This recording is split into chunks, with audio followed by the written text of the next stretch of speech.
Welcome to Damn Good Movie Memories with your host, Brian Davis. This podcast is the cure for your long commute and super boring workday. Hey there, it's Brian Davis, and for this week's episode, we're going to cover the movie Dead Reckoning from 1947. The studio was Columbia Pictures. The release date was January 15th, 1947. The running time, 100 minutes, and it was in black and white. Leonard Maltin from his Classic Movie Guide gives it 3 out of 4 stars. His synopsis is Humphrey Bogart's fine as a tough World War II veteran solving a soldier buddy's murder. Well-acted drama. Now, I believe I first saw this on TV when I was on a Bogart kick a long time ago. I was scouring the newspaper listings for anything with Bogey. This was part of a film noir DVD package I picked up in the mid-aughts. Okay, let's get into the main cast. Of course, Humphrey Bogart. And he plays Rip Murdoch. What a great name. Now, I've already covered Bogart's career from my past episodes, like The Maltese Falcon and The Desperate Hours. From The Maltese Falcon until Dead Reckoning, Bogart was one of the top-named actors in Hollywood. His best-known films in that 6-year span were All Through the Night, Casablanca, Sahara, To Have and Have Not, and The Big Sleep. Lizabeth Scott plays Coral Chandler. As I will cover, Scott was a dead ringer for Bogart's equally famous wife, actress Lauren Bacall. Dead Reckoning was only Scott's third film, and it was her big break. Her previous 2 films were You Came Along with Robert Cummings and The Strange Loves of Martha Ivers, which featured Barbara Stanwyck, Van Heflin, and Kirk Douglas in his film debut. The director, John Cromwell. Cromwell started on Broadway in 1912 before transitioning to film in the late 1920s. His best-known films prior to Dead Reckoning included The Prince of Zenda, which came out in 1937 with Ronald Colman, Algiers with Charles Boyer from 1938, Anna and the King of Siam from 1946 with Irene Dunne and Rex Harrison, Since You Went Away from 1944, and The Enchanted Cottage from 1945 with Dorothy McGuire. Okay, let's get into the making of the film. So Dead Reckoning kind of followed a standard post-war film noir trope about a returning serviceman who is trying to find their way after going through hell, which of course is war, and then often finding that home life is far more complicated than fighting overseas. Some other film noir plot standards include flashback scenes, the femme fatale, mobsters, or underworld figures. They're often at night, and there's lots of narration. For this film, Bogart was loaned out by Warner Brothers to Columbia Pictures. This was still the era of the studio system, where the stars were contracted to single studios. Because of the deal, Bogart got to approve the director of the film, and he chose John Cromwell.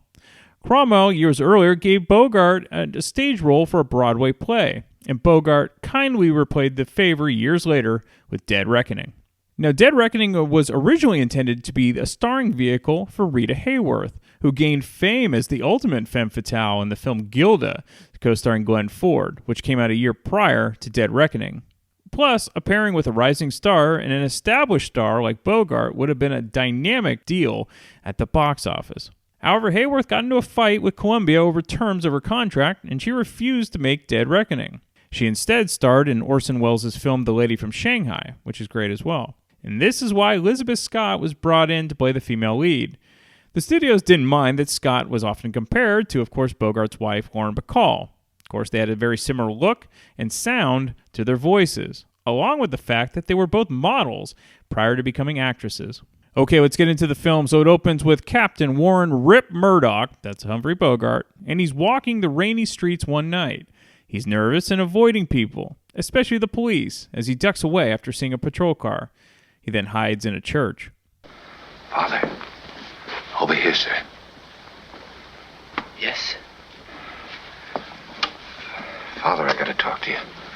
I'm a stranger here, and I gotta tell somebody about this thing while I can, in case anything happens to me. Happens to you? Why? If you'll just listen, sir. I'm sorry it has to be here in the church, but... You're not a Catholic, my boy? No, I'm not. But you're Father Logan, aren't you? The jumping padre, always the first one out of the plane. You don't know me, but I've heard about you. See, I'm a paratrooper, too. An ex-paratrooper. Well, now, all the more reason for me to listen. You know, I was just telling Father Dunn. Hear me out, sir. I haven't much time. Oh, what's the trouble, my boy? I'll not only hear you out, I'll help you out. No, you can't. Not in this. You see, right now the cops are after me. Not that I've done anything wrong, Father, but There's a couple of pretty tough customers back of this, and they'd like to get their mitts on me. Probably grab me as soon as I show in the streets again. If I can't work this out, I want somebody to know what happened. For the sake of a friend of mine, to clear his name. What is his name? Johnny, he's a pal of mine. He was a paratrooper, too. You see, it's like this, sir. A few days ago, they flew Johnny and me home from France in a stripped-down bomber. Neither one of us had any idea why the Army had suddenly ripped us out of a Paris hospital. We'd been under fancy treatment, me for my shoulder and Johnny for his punctured lung. It's the only high-priority cargo ride's a bomb rack all by itself, Father, but why we raided it, nobody could, or maybe would tell us. And we climbed out of LaGuardia Field to find the welcoming committee with a lieutenant colonel from public relations instead of from the medical corps. He was in a large sweat because we were 2 hours late due to headwinds over the Atlantic. And Bowling Field, Washington, D.C. was fogged in. But he hoped maybe they'd hold the limit at more than 10 minutes. All the way to the Penn Station, I tried to feel out the good desk colonel, but he'd only grin. They'd actually held the limit for us. Somebody sure enough wanted us in Washington.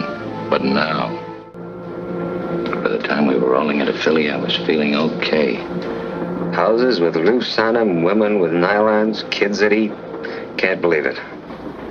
Say, when you get on again as a professor at some college and I'm back running my cabs in St. Louis, send me up problem in algebra once in a while, will you? Blonde or brunette? Redhead in a sloppy Joe sweater. I think you're a great guy, too, Rip. If that's what this conversation's about. Huh? Even in the USA, this world. Listen, soldier, you don't have to. Maybe I'll be dropping up to St. Louis now and then for a drink. Careful you don't swallow that pin. Gotta know, nothing good ever really ends. You're dreaming about that blonde again. Just remembering how low her voice is. How bad her grammar was at first. And how you taught her English. Yeah. In my life, much simpler. I was just thinking about that girl we saw in the bar. One in blue?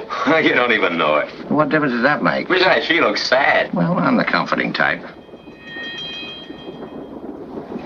Johnny, why don't you get rid of the grief you got for that blonde, whoever she is? Every mile we go, you sweat worse with the same pain. Didn't I tell you all females are the same with their faces washed? Say, brother, we're dynamite. Huh? Transportation priority 1A. That's how the big boy, the president himself, traveled. Where'd you get that? Straight out of Silverleaf. You'll have us both up before a general court pulling stuff like that. At ease, Sergeant. Put them back, Red. What's eating you, Professor? What's wrong with a little reconnaissance? Confidential. This ought to tell us something. Give me those. Okay, Colonel. Just a minute, Sergeant Drake. Isn't that my blouse? Yeah, how come, Sergeant? And where'd you get those papers? What goes on here? Come on, speak up, Sergeant. Fell down. The papers, your blouse dropped, sir. The captain said to hang it up in there. Well, what's the matter with your mouth? What's that?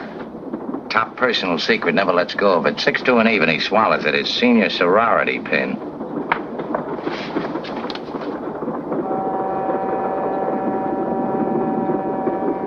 I was having a peek at your papers, and the sergeant rescued them. You mean to say, Captain, you calmly went through my papers? Well, now, look, sir, the war's over. We want to know where we're going and why. We don't like secrets. Oh, thank you, Sergeant. Well, I guess I should have known better than try to hold back anything from men who've operated the way you have, back of the enemy lines. I just wanted to give General Steele the pleasure of seeing your faces when you heard it. Steele? Cold Steele? It was largely his doing that your recommendation went through. For Johnny to get to Congressional? The Congressional? There were certain errors of omission in your report of the incident, Captain. Oh, now, don't tell me those guys in Washington refused to okay it. Those guys, Captain, finally decided to award the Congressional Medal of Honor to Sergeant Drake and the Distinguished Service Cross to the officer who was with him. Now, how's that, Bud? The Congressional with a baby blue ribbon. Won't you look pretty standing up there with the head man? Maybe he'll even let you sit on his piano. With the newsreels grinding. In Technicolor. What's the gripe, Professor? That's the best they've got. There isn't any more. You shouldn't have done it, Rip. Sometimes, chum, you go soft-headed. I'd like to see any blonde do that to me. She's got you crazy. What's the gimmick? Basic grammar. I bet she talks beautifully by now. Think so? You gotta look like the first time you jumped. Oh, now look, kid, if it's trouble, what? Yeah, we had some, didn't we? Yeah. Not like this, though. Ah, quit living inside there. You can't tell me. I can tell you. I just don't want any medal. Is that all you don't want? Captain Murdoch? On the hoof, son. The camera boys like to get a couple of shots of you and Sergeant Drake. Could you come out on the platform? You only stop here for 5 minutes. This the city of brotherly love? That's what New Yorkers call it. They don't live here. I'm all for love, son. Come on, hero. Now, that's an order. Say, Washington hasn't released the story yet. Can you tell me what gives? Well, Sergeant Drake's the story. I'm not. You see, Johnny here. Johnny? Johnny? Sergeant Drake?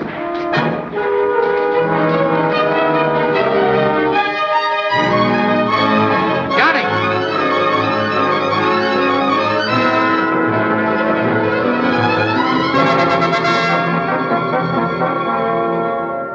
I didn't like that salute. There was something final about it. And I got it all right why Johnny had taken the powder. He'd faked a birth certificate to enlist. John Joseph Preston, eh? The Yale pin said so. All I needed was a telephone.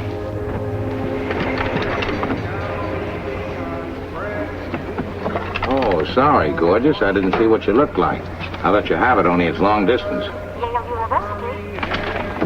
Oh, hello, Yale? Hey, give me a top man there, whatever you call him. What college? Yale, of course. Okay, so it's a university. How would I know? I just run a fleet of taxicabs. Yeah, one of my men found some kind of a pin with the name of a Yale man on it, class of 1940. I want his address so I can return it to him. Thanks, lovely.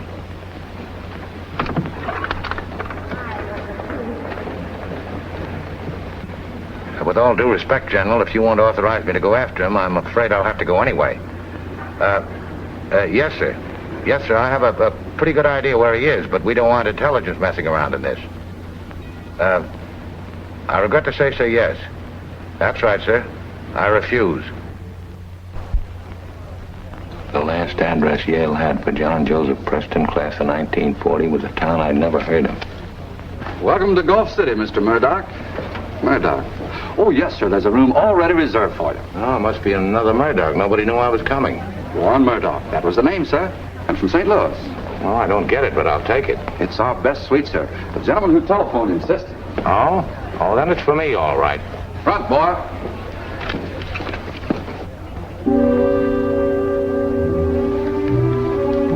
Geronimo, the paratrooper's jump call.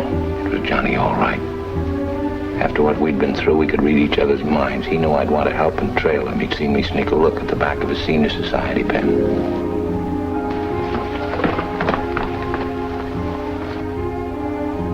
We'll call later, Johnny's phone message said. That was 10 hours ago. How long is later? What to do in a hot wind smelling of night-blooming jasmine except wait and sweat and prime the body to sweat some more. In the meantime, a phone directory might help. I'd never heard of Johnny speak of any relatives, but I was ready to try anything, even a third cousin. Prendergast, Prescott, Prestwood. Stalled again like a Jeep on synthetic gas. 48 hours since he'd called and still no word. I'd pitched the Cardinals into the pennant with my old high school curve and was setting the Red Sox down 4-3 in the World Series. And suddenly, Johnny's service record came to me like a photograph on my eyelids. He'd enlisted October 11th, 1943. Whatever jam he'd got himself into must have been just before that, and it might have made the local newspapers. Now, if you didn't notice already, the film is told in flashbacks, as Rip is telling the story to the priest in the church he's hiding out in. The priest has also served in the military. Rip wants to find out why his friend and decorated military hero, Sergeant Johnny Drake, jumped off the train and is on the run. Now, we think he's a decorated military hero, and he's played by John Joseph Preston, but again, that's the fun of this film. Rip goes to the library and finds a past newspaper headline from 1943, and determines this particular edition was 5 weeks before Johnny enlisted. Now, Johnny was accused of murdering a wealthy realtor named Stuart Chandler. Johnny was the English teacher of his much younger wife named Coral, that's Lizabeth Scott. She was a nightclub singer. Johnny, according to the paper, confessed to shooting the husband and then fled. And then he joined the military knowing he'll likely be shipped overseas and thus avoiding a potential prison stint. The police searched, trying to find Johnny, and eventually, the whole search just faded away with time. So Rip is confused about whether Johnny would come back to Washington, D.C., knowing that he could be arrested if the police discovered he was back in the States.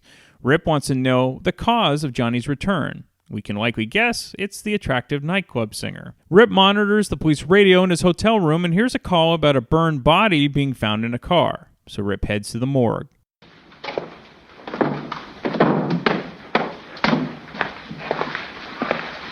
Evening. I was wondering if I could take a look in your icebox. Looking for somebody special? Missing persons thought I had to take a squint at your stock. Who's missing? What's their name? What's it to you? Homicide Squad. Lieutenant Kincaid. Oh, I thought maybe you was a morgue buff. Buff? A fan and nut like those guys that chase fires. I didn't know homicide men hung out in the morgue. Just where do you come from, mister? Out of town. Frisco. Now, how did you know? The accent. I can spot any accent. What's the name? Zed Wilson, Charlie Wilson. I met him on the train. He kept babbling about suicide, but I thought I'd talked him out of it. We were to have dinner last night, but he didn't show, and no word since. Yeah, I meant your name. I gave all that to missing persons. Okay, mister. Okay. I'll handle this, Willie. Thanks, Willie. We fish this one out of the Gulf. Pass. Hit and run. He's too old. What did this Wilson look like? Medium? Medium what? Medium young, medium height, medium weight. Very illuminating. You can call him medium what's left of him. Barracuda got the rest. That's the lot. All the rest empty? Yeah.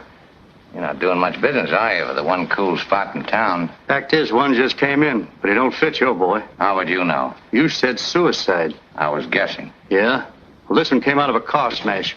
You don't want to see him. I might as well blanket the field. His own mother wouldn't know him. He's as crisp as bacon. I can stand it if you can. Okay. He was like a lump of charcoal. Johnny's build. It might be Johnny. He might not. No hardware on him? Wilson had a wristwatch. Not even small change. He'd been cleaned as though somebody didn't want him identified. The only thing my boys picked up was a hunk of melted gold like a tooth. Only it's too big for a tooth, and it's got some black stuff on it. Black enamel and gold. Johnny's senior society pin. So Johnny'd taken his last jump. What's it look like to you? Cold bullet? You kidding? Hey, that's an idea. The newspaper boys will go for that thing.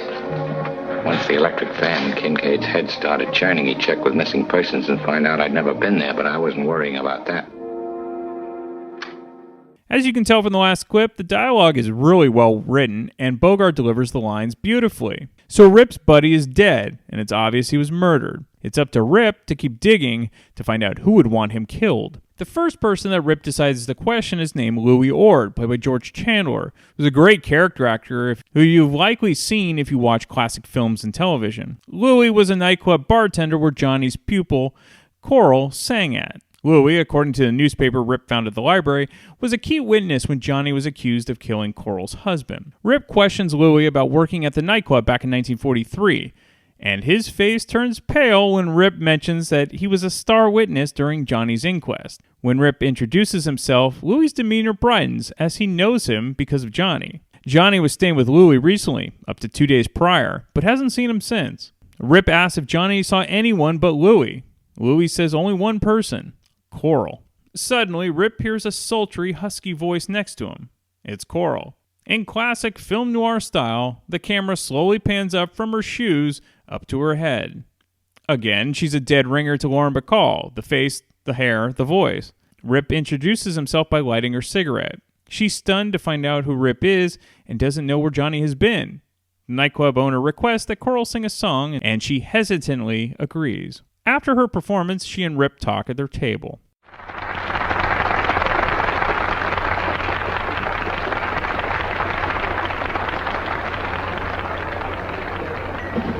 I see what Johnny meant. You and Johnny. You were together all the time, weren't you? We fought together, two-man team. And spent all your leaves together, London, Paris, Rome. Me with a gal always, him without one, just a picture of you in his eyes. Where is he now? Won't you tell me? Where did you see him? Let's dance. Please, I want to know.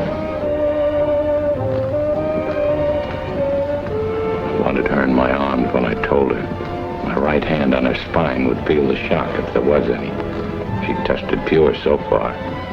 But so did another girl I knew once, right up to the dollar point. It wasn't $4 million either. Still wear the same perfume, don't you? Tell me where you saw him. She wears jasmine, he said. Please. He used to call you Dusty. It was sort of a love name you had between the two of you, wasn't it? Tell me where you saw him. On a slab in the morgue, burned to a crisp.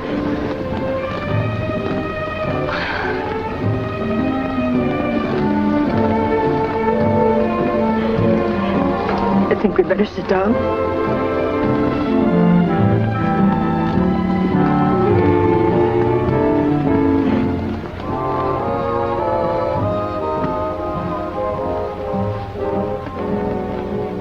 Her whole body had gone soft as custard when I slugged her with it. But I kept thinking, she has to know something. Take a couple of deep drags.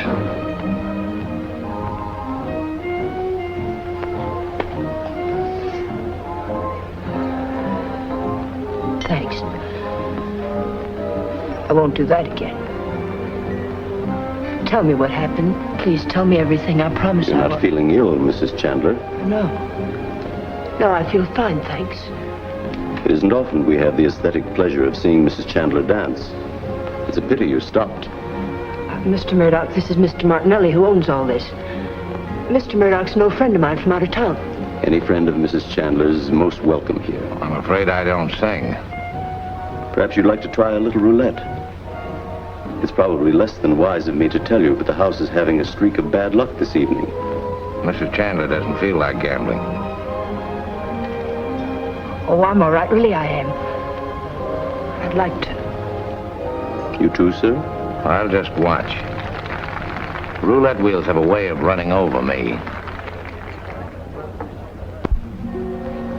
I was walking into something, Father.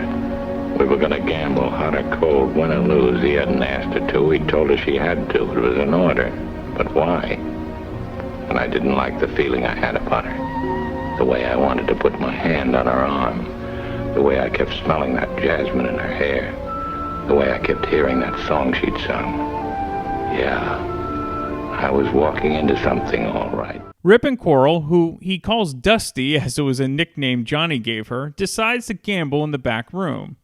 Coral quickly loses $16,000 playing roulette, almost like she wanted to lose. After getting annoyed watching her throw her money away, Rip decides to shoot crap, while the owner of the club, Martinelli, played by Morris Karnofsky, watches. Rip ends up getting all of her money back that she lost, though Martinelli's thug and house boss, Krause, played by Marvin Miller, tries to change out the dice, which Rip didn't bother to roll, feeling like they were likely loaded. And they were. Snake eyes every time. So speaking of Morris Karnofsky, sadly he was part of the blacklist of the 1950s during the Red Scare. This killed his career in Hollywood, but not his stage career, which had no blacklist, and he became a well-regarded Shakespearean actor. While collecting his winnings, drinks are being brought into Martinelli's office. Louis tries to tip off Rip that his drink has been Mickeyed, and if you don't know what a Mickey is, for my younger listeners, that means drugged or spiked. Rip knows that he needs Louis healthy and not hurt since he was Johnny's friend. Because of this, Rip finishes the drink knowing that it will knock him out. When he wakes up, he's like a zombie in his hotel bed. He's awakened by Coral calling his room. After a brief talk, Rip tells Coral he'll call her back because he's got company. Louis lying in the other bed, dead, with his neck broken. Rip now knows that Martinelli was involved in the death of Johnny, but still doesn't know why yet. By killing Louis and pinning it on Rip, it's obvious Martinelli wants Rip out of the way because he's getting too close to breaking open the mystery. So Rip dumps Louis' body in the large hotel laundry basket before returning to his room, which was timely because two detectives soon arrive at his room, as they've been tipped off about a dead body. One of the detectives is the same one that Rip saw at the morgue. Rip does his usual smooth-talking routine, and he has all the right answers.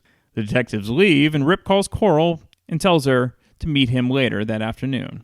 Coral waits for Rip in the lobby, but Rip notices that the detective is also in the lobby trying to keep an eye out for Rip. Rip ends up calling the front desk from a phone booth saying that he's from police headquarters. And this subterfuge allows Rip to grab Coral without being tailed. Rip and Coral then take a drive. Well, then I don't see why... You know, the trouble with women is they ask too many questions. They should spend all their time just being beautiful. And let the men do the worrying. Yeah. You know, I've been thinking, women ought to come capsule size, about 4 inches high. When a man goes out of an evening, he just puts her in his pocket and takes her along with him, and that way he knows exactly where she is. He gets to his favorite restaurant, he puts her on the table and lets her run around among the coffee cups while he swaps a few lies with his pals, without danger of interruption. And when there comes that time in the evening when he wants her full-sized and beautiful, just waves his hand, and there she is, full-sized. Why, that's the most conceited statement I've ever heard. But if she starts to interrupt, he just shrinks her back to pocket size and puts her away. I understand. What you're saying is, women are made to be loved. Was that what I'm saying? Yes, it's a confession that a woman may drive you out of your mind, but you wouldn't trust her. And because you couldn't put her in your pocket, you get all mixed up. You're right about women being made for love. Yeah. I can see why Johnny loved you. Rip and Coral go to a restaurant for lunch and continue their discussion. Rip knows that Martinelli must have the letter that Louis had from Johnny, which was meant for Rip and was written in code. Rip also tells Coral that Louis is dead. Rip knows that he has to retrieve the letter from Martinelli's office. But Rip's gut feeling is that Johnny isn't the only one that killed Coral's husband, and that he was a patsy for the real killer. Coral then tells Rip the real story of what happened the night her husband was killed. She says that Johnny admitted to killing Coral's husband to protect her. Coral's husband was deeply jealous and drunk one night and started beating Coral. Johnny had followed Coral home from the nightclub and saw what was going on. He intervened and the husband pulled a gun. During the struggle, the gun went off and Coral's husband was dead. Coral passed out, and when she woke up, Johnny was kissing her. Now, Rip isn't entirely convinced of Coral's story. He wants the letter before coming to a conclusion. They go to the house of a safe cracker named McGee. After informing McGee whose safe he wants to crack, well, McGee flatly turns down the offer as he knows Martinelli is a powerful mobster. However, Coral asks if McGee can teach Rip how to crack a safe. Well, he agrees to do at least that. Rip and Coral then leave, and Rip lets her in on a secret. Opening the back of your car. The back? The trunk compartment. Louis Ord's body's back there.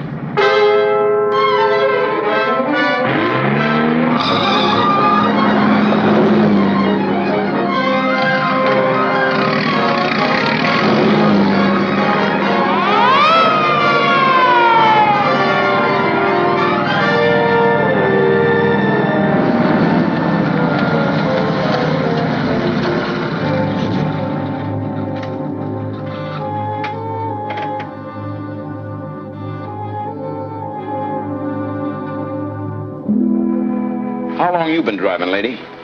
I didn't see the signal not too late. It was my fault, officer. Let's see your driver's license. I just told her something that startled her.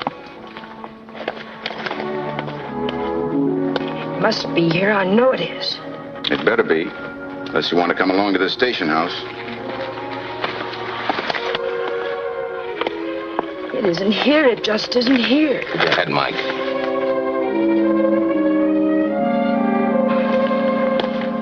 Well, I guess we're hooked. She must have left it in some other bag. That's the standard answer, mister. On our way to the station house, do you mind stopping by the mayor's office? We got a date with His Honor. Oh, he's your pal, I suppose. Never saw him in my life. He told me on the phone that if I got Mrs. Chandler there by 4 o'clock, he'd marry us. That's what I just told her when we went through that stop signal. Yeah? Is that a fact? And I hardly know him. Okay. Get along with you.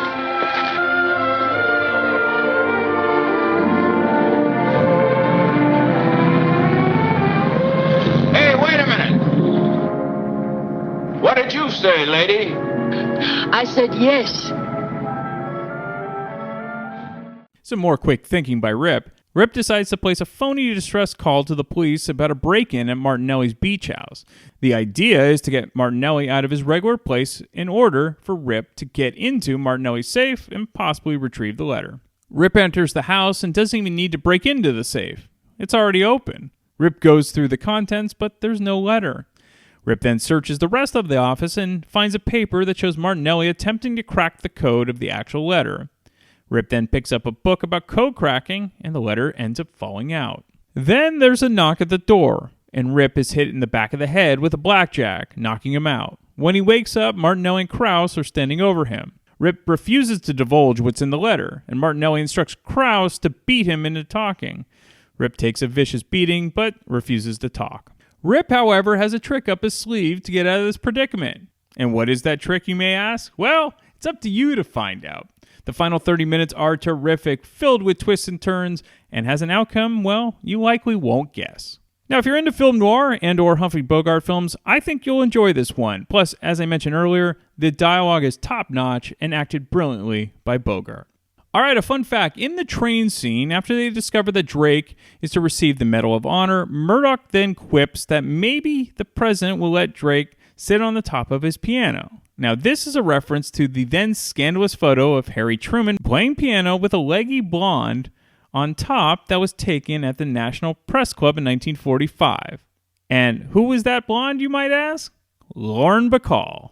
All right, we have two special guests, both of whom love classic films. One especially loves Bogart, the other one not so much, but again, loves classic films. That would be Samantha, and then it's followed up by the great DJ Metal Mike Tyler from thatmetalstation.com, who you can hear every Friday night starting at 8 p.m. Eastern Time. So let's talk to them, and I'll be back next week with yet another random movie from my DVD collection. Okay, we're back with Samantha. Welcome back, Samantha. Hi, thanks for having me again. Of course. And so you hadn't seen Dead Reckoning before. No. The obvious question would be, would you have rather seen Lauren Bacall instead of Lizabeth Scott as the main actress, or would you have rather seen Rita Hayworth because she was the original choice, actually? Yeah. Oh, and it's so funny. I mean, it probably was a huge thing at the time how much Lizabeth Scott looks like Lauren Bacall. And sounds like her. And her voice, when she started talking, I was like, this is too much. Is this really just a coincidence? But I thought, she was a good actress, but I think it would have been fun to see Lauren Bacall and Humphrey Bogart together. They were a good duo. Yeah, I wonder, was Rita Hayworth the first pick? I was reading something about that. She was, because Bogart always was successful at the box office, and so was Hayworth at the time. Yeah. So I guess they got into a contract dispute, and so with Columbia, and so then she refused to make the film, and then they had to go with Lizabeth Scott. Yeah, I think I would have maybe preferred, a Rita Hayworth character here, because the character ends up having a very, dark, seductive vibe, and yes. I think she would have played into that really well. Much like, did you ever see Power too? Totally. And did you ever see Gilda? Yes. Oh yeah. So she could have tapped into that. Yes. Mm-hmm. So I know you're huge into fashion, especially of this era. So I'm assuming that you loved Lizabeth Scott's outfit with the beret that we saw towards the end of the film. Oh yeah. Oh, all of her looks were really good. I always love during this time period when you have probably most people do the rich ladies, because they get to wear just the really out of control outfits. I think the things that really stand out to me is when they're at home and just in their kind of like casual gowns. Mm-hmm. Right. There was a scene when Humphrey Bogart came over and she was wearing this, floor-length, silky, bedazzled item. And back then, during these types of movies, maybe she wore it out, but it could have just been her dressing gown at home. Right. Yeah. They were always super fancy, no matter what. So over the top. She had a great wardrobe here. Whoever did the costumes did a good job. I liked them. Mm-hmm. Now, you've admitted you're not a huge Humphrey Bogart fan, but how did you feel about him in this? But how did you feel about him in this particular role? I've talked about this before. Yeah, he's a great actor. Of course. Iconic. His roles are, his dialogue, how he, handles himself is great. But yeah, he's not my favorite. But going back to what this movie called for, I think he was the perfect fit this is kind of his type of role, the kind of like average guy who's up to something and he gets involved with a bit of danger. There's some romance. Yeah, he's a military veteran, so he's got a lot going on. But yeah, I think this hit his strong points. I wouldn't say this was the best movie he's ever done. It was pretty middle of the road, but yeah, I thought he did a great job with it. So the film is told in flashbacks for the most part. Yeah. Do you enjoy films that do this in general? And do you think it worked for this film? I do like flashbacks, actually. They're one of my favorite little tools. I love them because I like trying to see how things connect and like, oh, why are we starting at this point? Like, what's going to happen? I like that kind of mystery that is added to it. And I think here it worked because I think the plot was a bit convoluted. So having him we knew he was narrating something. So I think that helped kind of keep it on track and keep it all together. So I thought it did work here.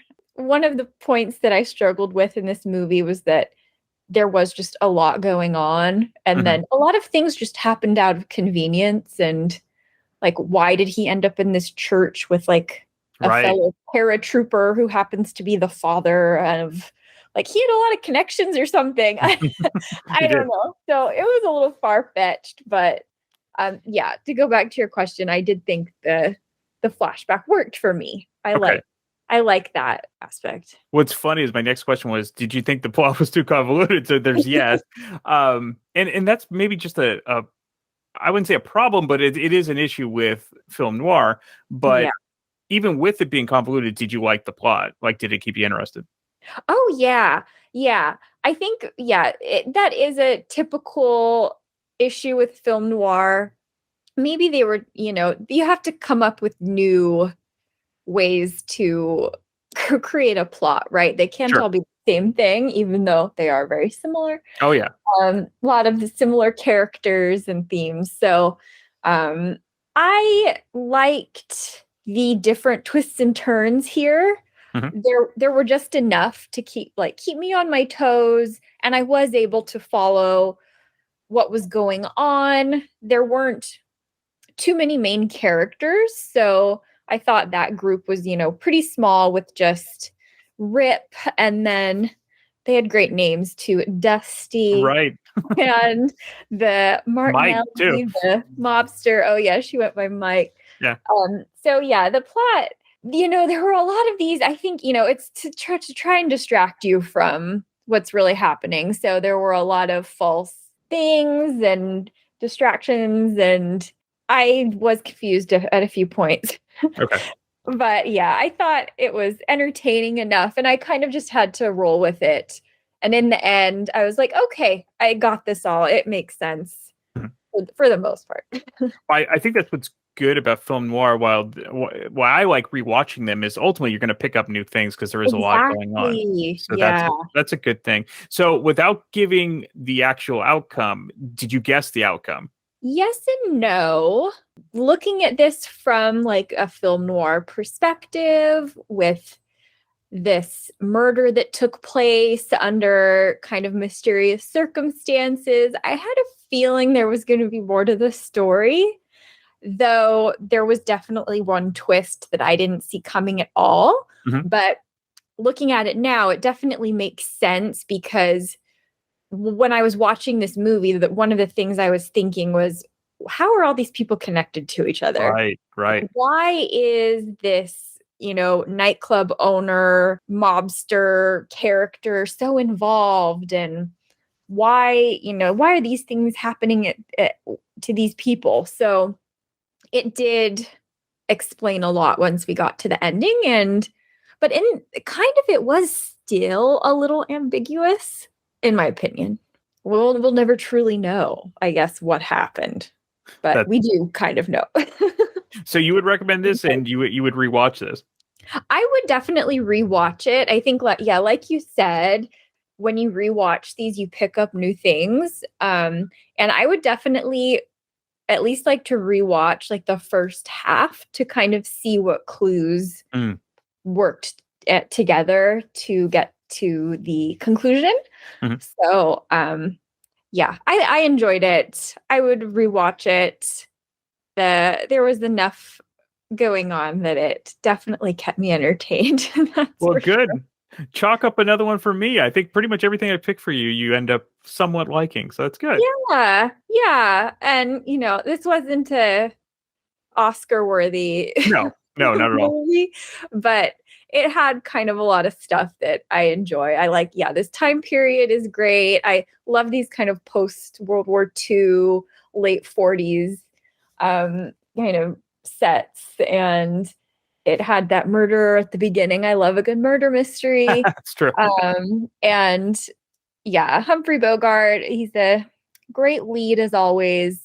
The one question I did have is it true that he was just like a taxi driver?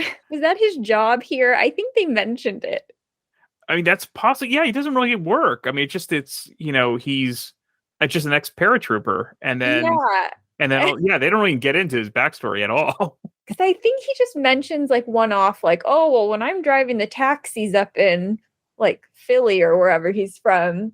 And then the whole time I was just thinking, wow, he's got a lot of connections and he's a great investigator.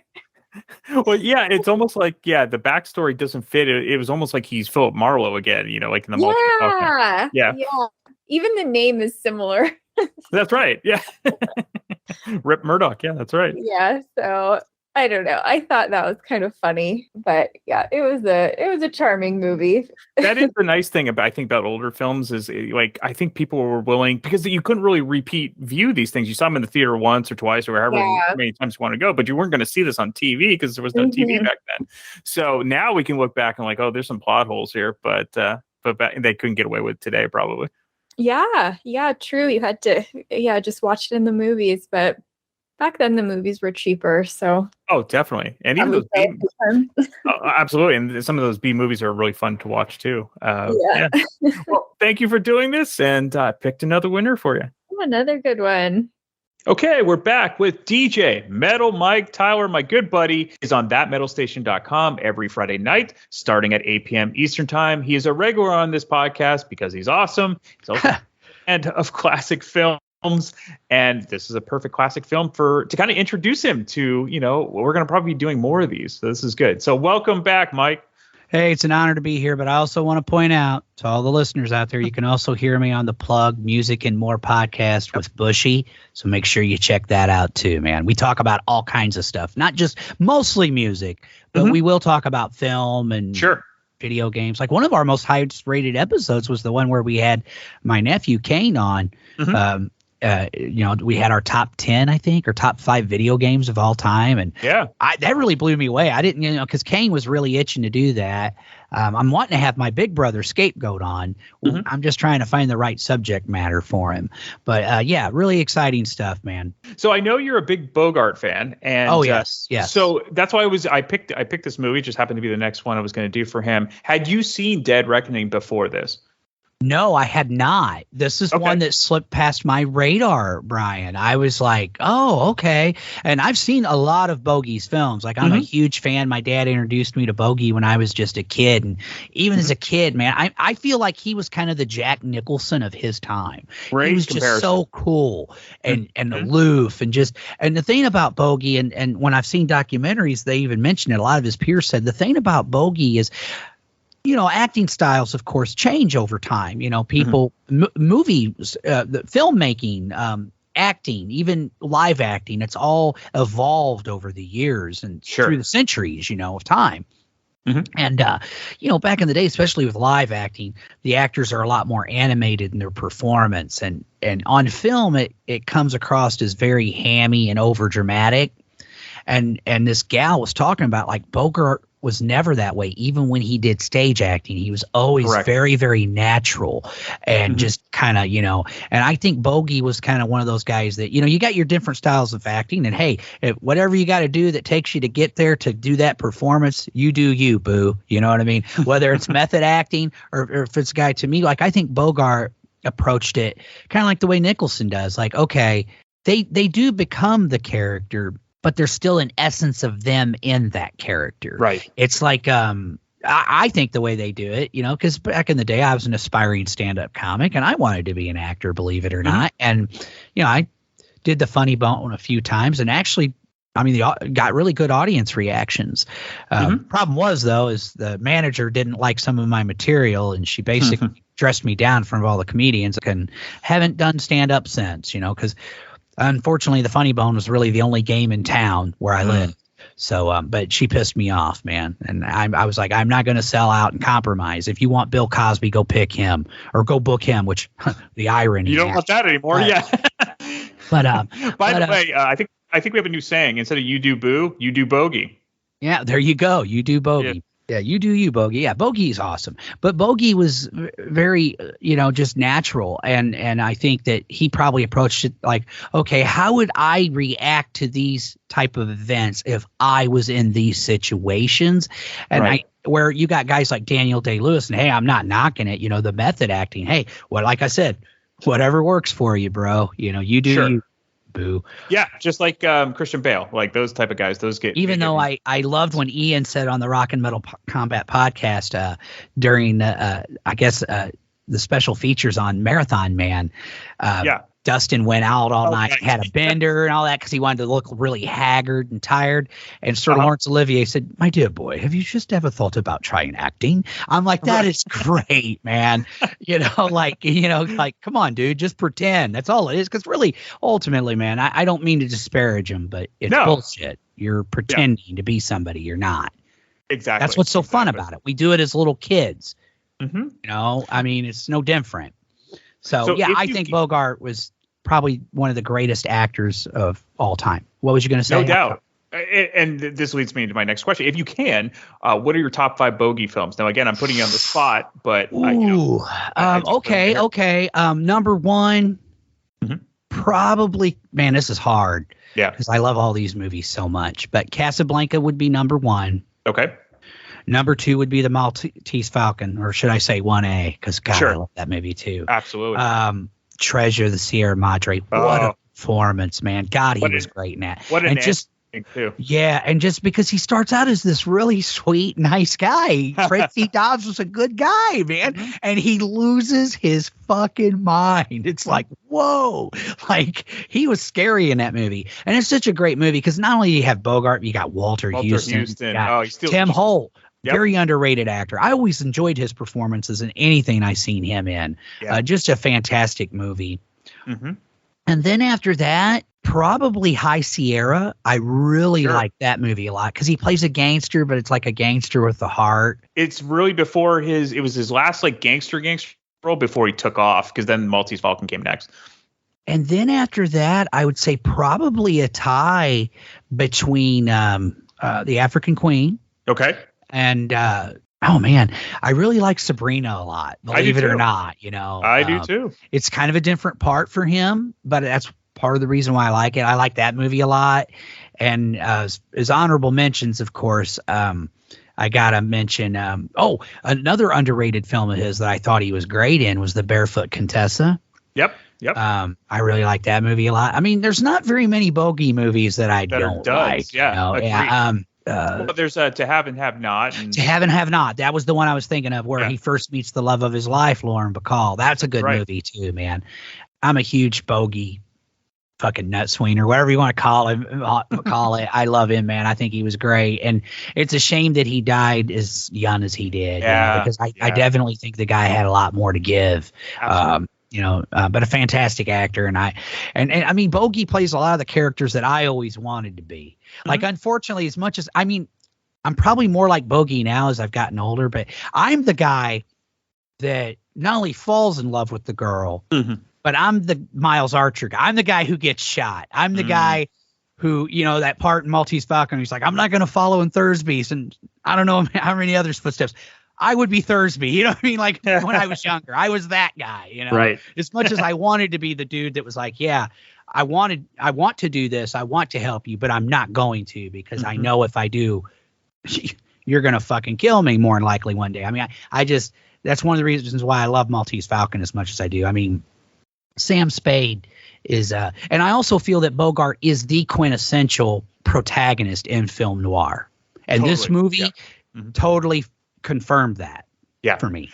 I'm going to pivot a little bit, but I think the obvious thing for this movie is many people recognize that how much Lizabeth Scott is just the doppelganger to Lauren Bacall, which I'm sure was no accident. How did you feel about her performance specifically? I thought she was pretty good. And, I got to be honest with you, I wasn't very familiar with her. I think I might have saw her in a couple of movies when I was a kid, but it was like, I thought she did a good job. What's ironic about it, I did a little research on this, and I found out that the original leading lady was supposed to be Rita Hayworth. I'm like, ooh, that would have been interesting. I would have liked to have seen that. I would have definitely liked to see that, because it almost seems like Elizabeth was under contract, so they're like, well, Bogey's got Bacall, we're gonna just give, like, you can. I mean, they were both models. They both have that the look and the voice. The voice, which is weird, because you wouldn't think a husky voice would be attractive on a woman, but yet seductive. It works. Yeah. It is very seductive. It's like Kathleen Turner. Yes, Kathleen Turner was totally in her prime.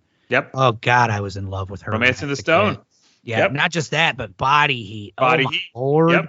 Yep. I mean, the classic femme fatale, which is always got to be in every great film noir film. Absolutely. No, that was my next question for you, was like, would you have rather had Rita Hayworth than Lizabeth Scott? Well, it's difficult to say, because you just don't know what the final product would have been. I mean, you can play the what if game all you want. I think Elizabeth did just fine. And she was a good looking lady, man. I'm sitting there going, yeah, I could see why Bogey's buddy had the hots for her. Well, even he liked her, it was hard not to, even though you're like, oh, this chick's bad news. But Well, and I don't know if you've seen it, but have you seen Gilda with Rita Hayworth? Because she played a femme fatale in that too. Yes, with Glenn Ford. Classic movie, man. And I mean, Rita Hayworth, what a beautiful woman. Absolutely. Yes, I think Rita would have rocked it. Mm-hmm. I mean, I don't know, though. Who knows? Maybe in an alternate reality, there's a Brian Davis and a Mike Tyler talking about, well, what would the movie have been like with Elizabeth Scott? Or Lauren Bacall, yeah. Or Lauren Bacall. I mean, we could all, because you can always play that what if game. Absolutely. Yeah. But yeah, I think Elizabeth did just fine, man. To let you know my thoughts on the film, I loved it. I thought it was great. Okay. Mm-hmm. It sucked me in right away. Good. The way it begins with him, on the run, and he looks like he's beat up. I'm like, whoa, what is going on here, man? And just the whole flashback. And I thought it was a great movie.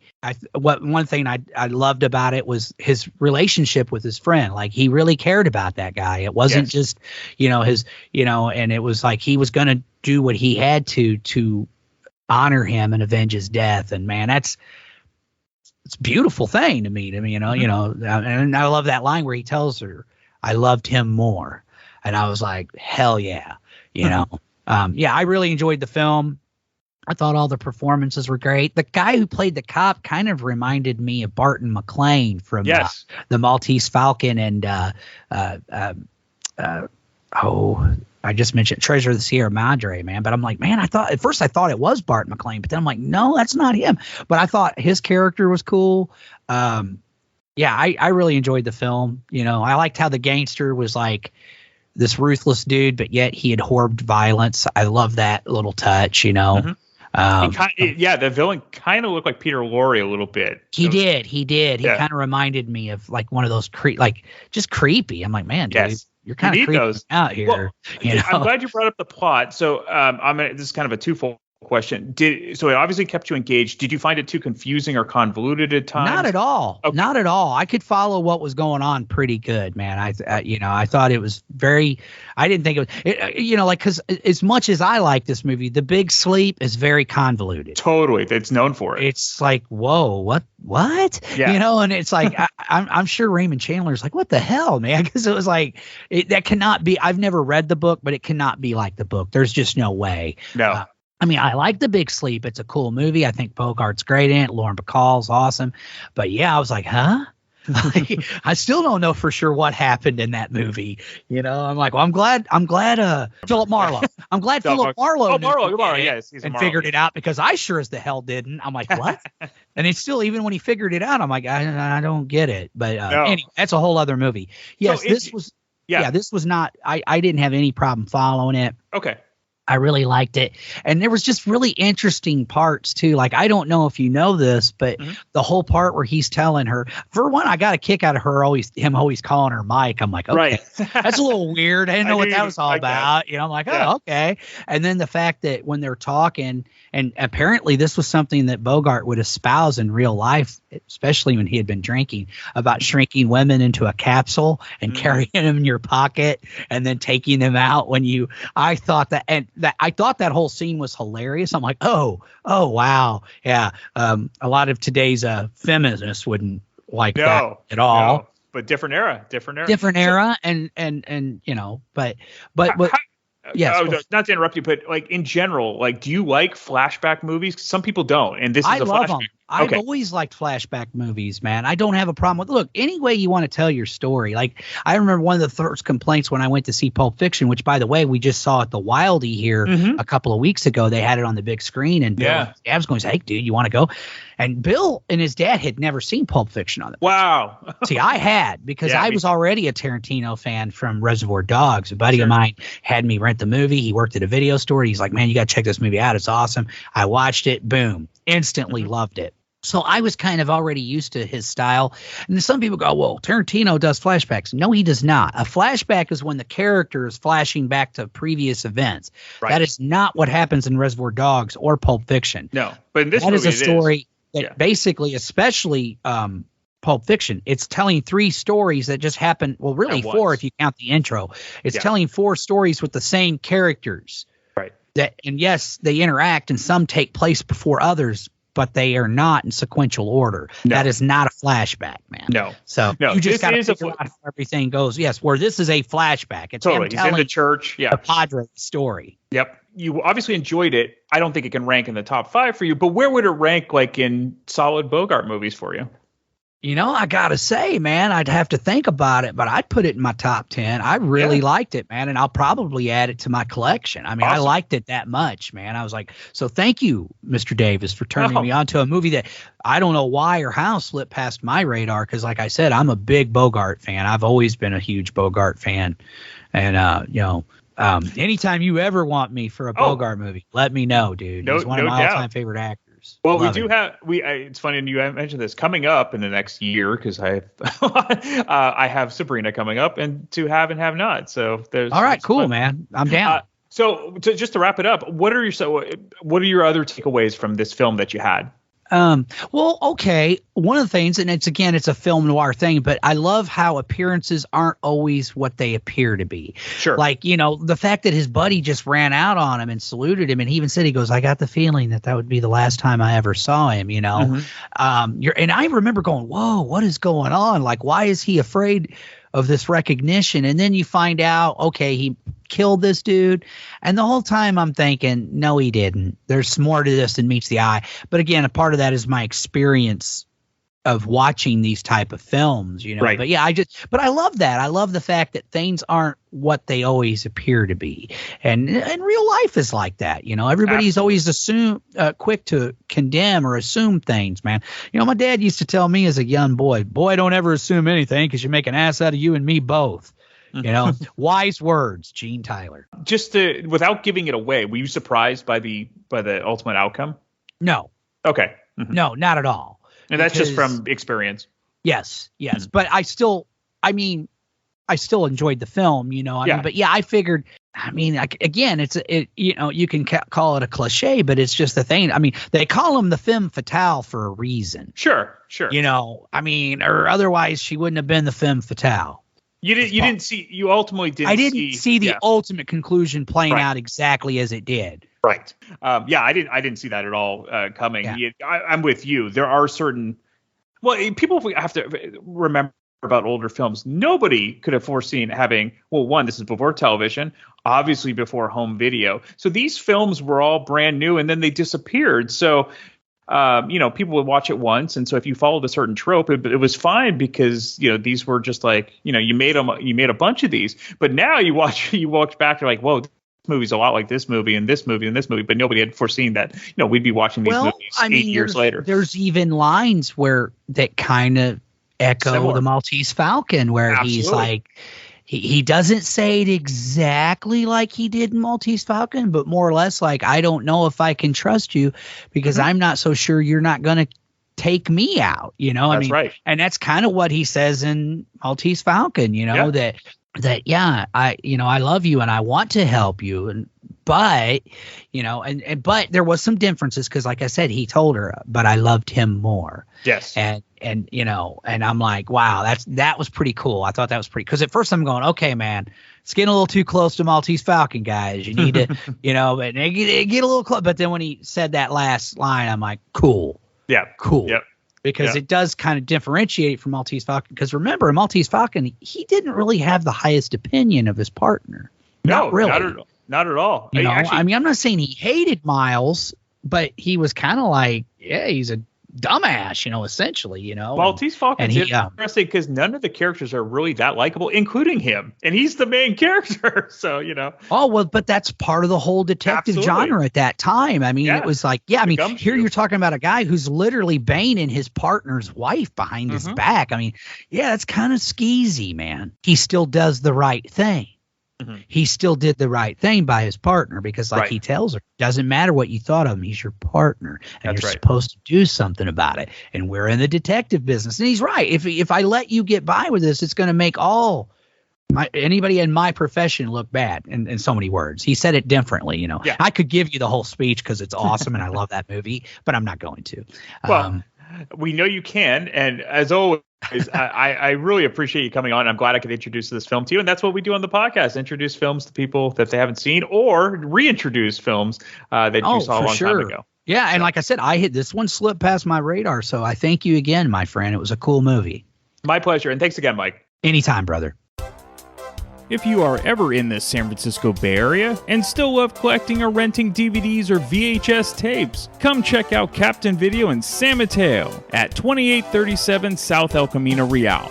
Captain Video is open 6 days a week and closed on Wednesday, and one of the last traditional video stores still running in the United States. New movies you can rent for $2.99 a day. Old movies you can rent for $2.99 for 5 days.